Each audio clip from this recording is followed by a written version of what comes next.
का है भाई ये सौरभ के मम्मी? का है वो सौरभ के पापा? अच्छा ही बतावा का है मुहावा वहाँ जी लटका के बैठल हैं जा? और तोहरा के ना मालूम बा का? ना ही तनी बताइबू। ला सुना बतावा। मोर बलमुआ हो हमके देता कहूँ घुमाए। मोर बलमुआ हो ठीक बा ठीक बा।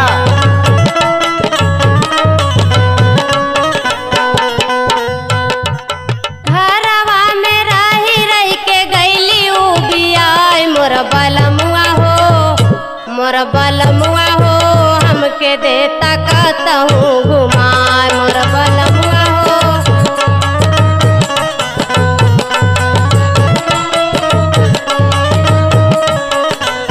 अच्छा ठीक बा। मोर सजनिया रे तानी ले रुपया कमाए।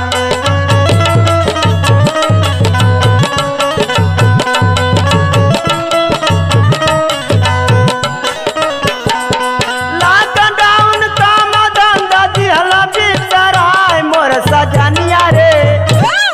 सजनिया रे तानी ले रुपया कमाए।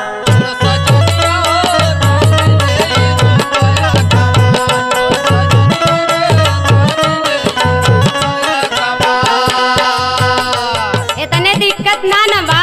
और बतावा का दिक्कत है? चला सुना। बहुत दिक्कत बा। घर या दुआर खेती बारिया में घूमिला।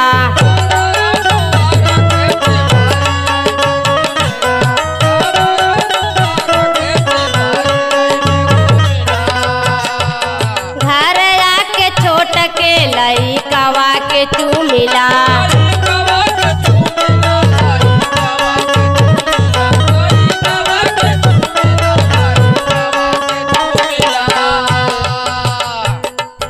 तबले सासू मैया हम पे गईली रिसिया। मोर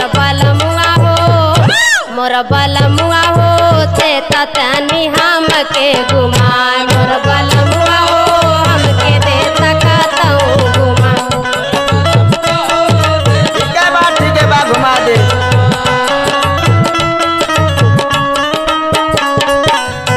मोर सजनिया रे तानी ले रुपया कमाए।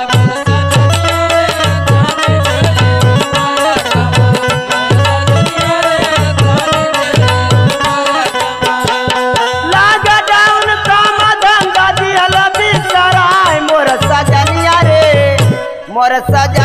रे तानी ले रुपया कमाए।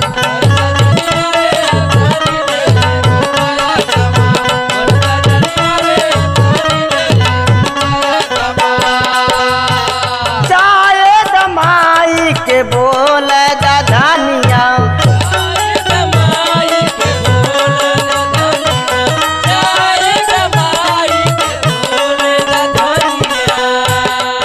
कमजोर माई मोर बाटिन पुरानिया।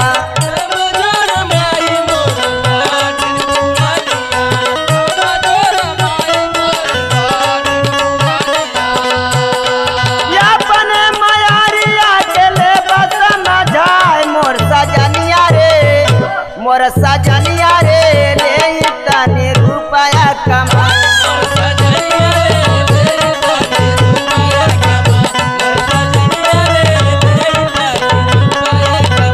मोर बलमुआ हो हमके देता कहूँ घुमा।